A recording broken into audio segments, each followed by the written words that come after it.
하나님 나라 백성인 하백 여러분, 하백의 성경 아카데미에 오신 것을 환영합니다. 이 시간은 이사야 8강 시간입니다. 함께 나눌 주제는 1장에서 12장의 주제인 약속과 위협입니다. 본문 연구에 들어갑니다. 이 책의 목적은 이사야 본문이란 주석이 되려는 것이 아니라 설교자들과 교사들이 이사야서의 풍성함을 이해하고 전달하며 그것으로 청중을 먹이도록 도우려는 것입니다. 이사야서 전체에 대한 서너 개의 탁월한 주석들이 있습니다. 그것들은 참고 저덕에서 상세히 설명해 놓았으며 그 주석들은 각각 우리가 이 위대한 선지자의 글을 가르칠 때 헤아릴 수 없이 귀중한 도움을 제공합니다. 내가 한 가지 간청하는 것은 주석들로 달려가기 전에 가능한 많은 석의와 해설 작업을 해보라는 것입니다. 그런 주석들은 대단히 귀중한 보조 자료이기는 하지만 본문 자체로부터 하나님께서 직접 우리에게 말씀하신 것을 듣는 것을 대신할 만한 것은 없습니다. 그 메시지는 설교자의 마음과 뜻에 깊이 새겨져 있으며 설교자 자신의 삶에서 실천되는 것으로 여호와의 말씀 안에서 그분과 직접 대면하는 것을 통해 개인적으로 관련되고 생명력 있는 설교를 낳게 될 것입니다. 그것은 가장 박식하고 유용한 주석들도 절대 따라할 수 없습니다. 구조적 분석에 착수하면서 1장에서 12장을 7개의 설교 혹은 성경 공부로 대단히 유용하게 나눌 수 있다는 제안을 하고 싶습니다. 이 소부문들은 1장, 2장에서 4장, 5장, 6장, 7장 1절로부터 9장 7절, 9장 8절로부터 10장 34절, 그리고 11장에서 12장입니다. 이 마지막 부문을 택한 이유는 11장이 9장 8절에서 시작된 부분을 마무리하지만 그것은 독자적으로 해석할 수는 없고 궁극적으로는 짧은 장인 12장과 관련되어 있기 때문입니다. 12장은 실제로 메시아의 왕적 통치의 결과입니다. 각각을 차례로 살펴보겠습니다. 먼저 이사야 1장 1절부터 31절을 배역개정으로 읽겠습니다. 유다 왕 우시야와 요담과 아하스와 히스기야 시대에 아모스의 아들 이사야가 유다와 예루살렘에 관하여 본 계시라. 하늘이여 들으라, 땅이여 귀를 기울이라. 여호와께서 말씀하시기를 내가 자식을 양육하였거늘 그들이 나를 거역하였도다. 소는 그 임자를 알고 나귀는 그 주인의 구유를 알건만은 이스라엘은 알지 못하고 나의 백성은 깨닫지 못하는도다 하셨도다. 슬프다 범죄한 나라여 허물된 백성이요 행악의 종자여 행위가 부패한 자식이로다. 그들이 여호와를 버리며 이스라엘의 거룩하신 이를 만홀히 여겨 멀리하고 물러갔도다. 너희가 어찌하여 매를 더 맞으려고 폐역을 거듭하느냐. 온 머리는 병들었고 온 마음은 피곤하였으며 발바닥에서 머리까지 성한 것이 없이 상한 것과 터진 것과 새로 맞은 흔적본 이거늘. 그것을 짜며 싸매며 기름으로 부드럽게 함을 받지 못하였도다. 너희의 땅은 황폐하였고 너희의 성읍들은 불에 탔고 너희의 토지는 너희 목전에서 이방인에게 삼켜졌으며 이방인에게 파괴전같이 황폐하였고 딸 시온은 포도원의 망대같이 참외밭의 원두막같이 에워싸인 성읍같이 겨우 남았도다. 만군의 여호와께서 우리를 위하여 생존자를 조금 남겨두지 아니하셨다면 우리가 소돔 같고 고모라 같았으리로다. 너희 소돔의 관은 누가 여호와의 말씀을 들을지어다. 너희 고모라의 백성아 우리 하나님의 법에 귀를 기울일지어다. 여호와께서 말씀하시되 너희의 무수한 재물이 내게 무엇이 유익하뇨. 나는 숫양의 번제와 살진 짐승의 기름에 배불렀고 나는 숫송아지나 어린 양이나 순염소의 피를 기뻐하지 아니하노라. 너희가 내 앞에 보이러 오니 이것을 누가 너희에게 요구하였느냐. 내 마당만 밟을 뿐이니라. 헛된 재물을 다시 가져오지 말라. 분양한 내가 가증히 여기는 바여 월삭과 안식일과 대회로 모이는 것도 다 그러하니 성례와 아울러 악을 행하는 것을 내가 견디지 못하겠노라. 내 마음이 너희 월삭과 정한 절기를 싫어하나니 그것이 내게 무거운 짐이라. 내가 지기에 곤비하였느니라. 너희가 손을 펼 때 내가 내 눈을 너희에게서 가리고 너희가 많이 기도할지라도 내가 듣지 아니하리니 이는 너희의 손에 피가 가득함이라. 너희는 스스로 씻으며 스스로 깨끗하게 하여 내 목전에서 너희 악한 행실을 버리며 행악을 그치고 선행을 배우며 정의를 구하며 학대받는 자를 도와주며 고아를 위하여 신원하며 과부를 위하여 변호하라 하셨느니라. 여호와께서 말씀하시되 오라 우리가 서로 변론하자. 너희의 죄가 주홍 같을지라도 눈과 같이 희어질 것이요 진홍같이 붉을지라도 양털같이 희게 되리라. 너희가 즐겨 순종하면 땅의 아름다운 소산을 먹을 것이요 너희가 거절하여 배반하면 칼에 삼켜지리라. 여호와의 입의 말씀이니라. 진실하던 성읍이 어찌하여 장기가 되었는고. 정의가 거기에 충만하였고 공의가 그 가운데 거하였더니 이제는 살인자뿐 이로다. 내 은은 찌꺼기가 되고 내 포도주는 물이 섞였도다.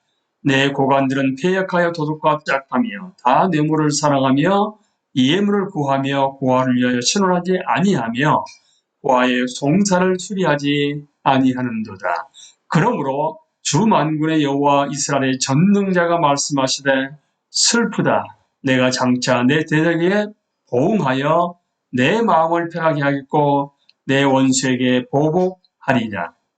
내가 또 내 손을 내게 돌려 내 찌꺼기를 잿물로 씻듯이 녹여 청결하게 하며 내 혼합물을 다 제하여 버리고 내가 내 재판관들을 처음과 같이 내 모사들을 본래와 같이 회복할 것이라. 그리한 후에야 내가 의의 성읍이라 신실한 볼이라 불리리라 하셨나니 시온은 정의로 구속함을 받고 그 돌아온 자들은 공의로 구속함을 받으리라. 그러나 패역한 자와 죄인은 함께 패망하고 여호와를 버린 자도 멸망할 것이라. 너희가 기뻐하던 상수리 나무로 말미암아 너희가 부끄러움을 당할 것이요 너희가 택한 동산으로 말미암아 수치를 당할 것이며 너희는 잎사귀 많은 상수리 나무 같을 것이요 물 없는 동산 같으니 강한 자는 사모라기 같고 그의 행위는 불티 같아서 함께 탈 것이나 끌 사람이 없으리라. 자기 백성에 대한 하나님의 제안. 이 장은 이사야서 전체에 대한 서곡입니다. 1장 2절에서 3절에 나오는 죄과는 심각하며 주의 깊게 강의할 필요가 있습니다. 이 비정상적인 반역에 대한 여호와의 실망과 알다라는 동사, 그러니까 친밀한 교제와 애정에 대해 사용된 알다라는 동사가 이제는 부정적 형태로 하나님의 자녀들을 짐승보다 못한 상태로 전락시키는 데 사용됩니다. 1장 4절에서 9절에 나오는 정치적 결과들을 탐구해 보십시오. 1장 4절에 나오는 배교의 동사들은 그 민족이 매맞고 만신창이가 된 종 같다는 것을 보여줍니다. 그 묘사는 생생하며 주의 깊게 살펴볼 만합니다. 언약 축복인 땅에 미친 영향을 살펴보십시오. 그 땅은 이제 언약의 저주 아래 있습니다. 가장 화나는 언급은 총체적인 악에 대한 하늘로부터의 직접적 개입에 의해 파괴된 소돔과 고모라에 대한 언급입니다. 차이점이 무엇인가요? 실로 1장 10절을 보면 차이가 하나도 없습니다. 1장 10절에서 20절은 신실하지 못한 성읍의 종교적 죄들을 탐구합니다. 종교 행위가 너무 지나치다. 단지 형식일 뿐이기 때문입니다. 1장 11절에서 15절에서 하나님께서 다양한 말로 그것을 맹렬히 거부하신 것을 보십시오. 그것은 1장 16절, 17절에서 절정에 이르는데 그 말은 그들의 종교가 진실성이 없다는 것을 나타냅니다. 그들의 삶에 도덕성이 없기 때문입니다. 하지만 1장 18절에서 심판, 그러니까 위협으로부터의 복음, 그 약속, 이 처음 장들의 강력한 특징인 심판으로 넘어가는 것을 주목하십시오. 그렇게 될 필요는 없다고 하나님은 말씀하고 계십니다. 함께 변론하는 것은 법정의 비율을 언약적 맥락에서 말하는 것입니다. 선택들은 언제나 함축을 지니고 있습니다. 1장 21절에 31절은 이 영적 반역에 사회적 영향에 관심을 쏟습니다. 1장 21절부터 26절은 히브리어 본문에서는 분명한 하나의 부문으로 처음부터 끝까지 공통적인 리듬으로 묶여 있습니다. 그것은 신실한 성읍이라는 말로 시작해서 같은 말로 끝나며 그의 책에 대한 이사야의 의제를 제시합니다. 사회적 제도는 생생하게 열거되어 있으나 그 뿌리는 신실하지 못함 때문입니다. 하지만 심판 곁에는 회복과 갱신도 나옵니다. 그리고 마지막 부분에서는 1장 27절이 핵심 구절입니다. 유일한 소망은 여호와의 은혜로운 구속적 간섭에 있습니다. 그것은 어떤 사람들은 회개하도록 이끌 것입니다. 이것은 남은 자에 대한 첫 번째 암시입니다.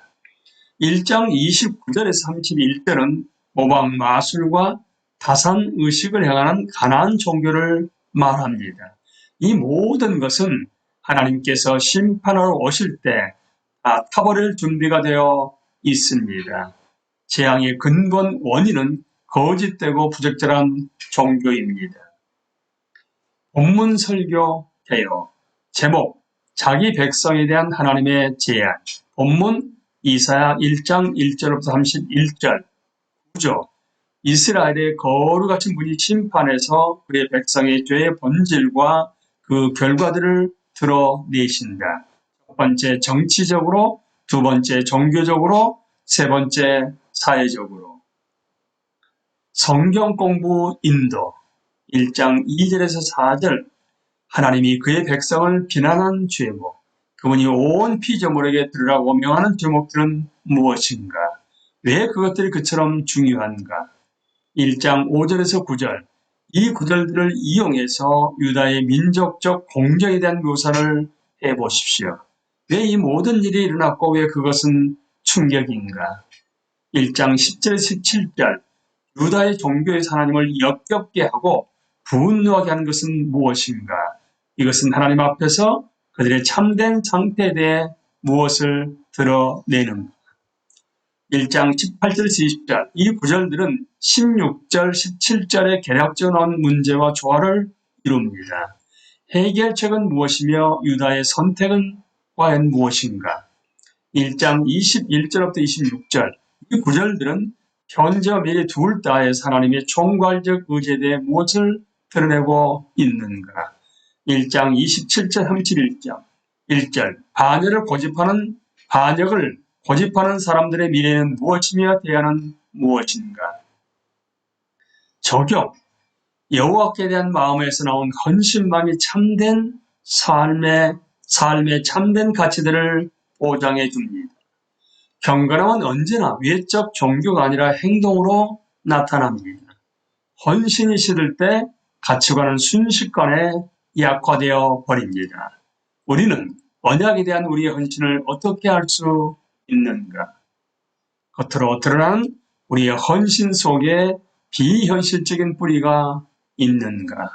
우리는 이 시간에 이사야서 1장 1절부터 31절까지의 본문 연구에 대해서 함께 나누었습니다. 강의를 마치겠습니다. 감사합니다.